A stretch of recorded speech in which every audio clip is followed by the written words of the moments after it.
ಅಲ್ಲಿ ನಾವು ನೋಡಿ, ಯಾರು ನೇಪಾಳ್ ಟೂರ್ನಲ್ಲಿ ಸಿಕ್ಕಿಬಿದ್ದಿದ್ದಾರೋ ಅವ್ರ ಬಗ್ಗೆ ಈಗಾಗಲೇ ನಾನು ರಿಯಾಕ್ಟ್ ಮಾಡಿದ್ದೇನೆ ಮತ್ತು ಹೇಳಿದ್ದೇನೆ. ನಮ್ಮ ಕರ್ನಾಟಕ ರಾಜ್ಯದವರು ಅಷ್ಟೇ ಅಲ್ಲ, ಇಡೀ ಭಾರತ ದೇಶದ ಅನೇಕ ಪ್ರವಾಸಿಗರು ಆ ಒಂದು ಪ್ರವಾಹದಲ್ಲಿ ಸಿಕ್ಕಿದ್ದಾರೆ. ನೂರಾರು ಜನ ಅದರಲ್ಲಿ ಹರಿದೋಗಿದ್ದಾರೆ.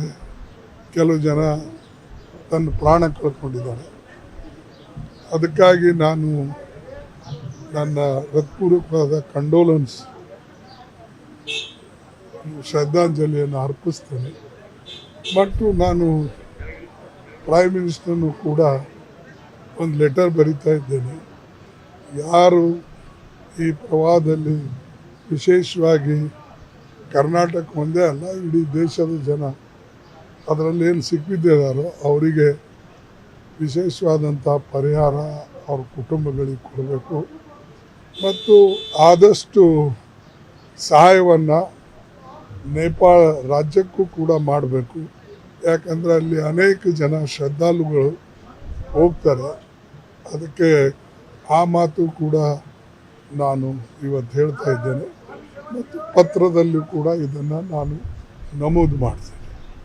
ಇದು ದುರ್ದೈವ, ಇಂಥ ದೊಡ್ಡ ಘಟನೆ ಅಲ್ಲಿ ಆಗಿದೆ, ಆಗಬಾರ್ದು. ಬಟ್ ನಿಸರ್ಗದ ನಿಯಮದ ಮುಂದೆ ಯಾರೂ ಏನೂ ಮಾಡೋಕ್ಕಾಗೋದಿಲ್ಲ.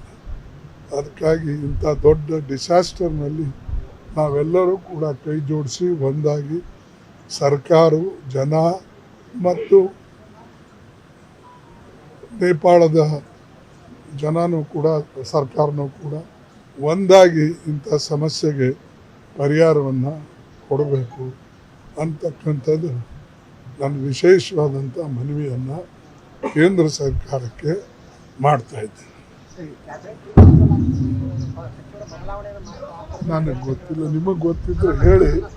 ಇಲ್ಲ, ನಿಮಗೇನಾರ ಗೊತ್ತಿದ್ರೆ ಹೇಳಿ.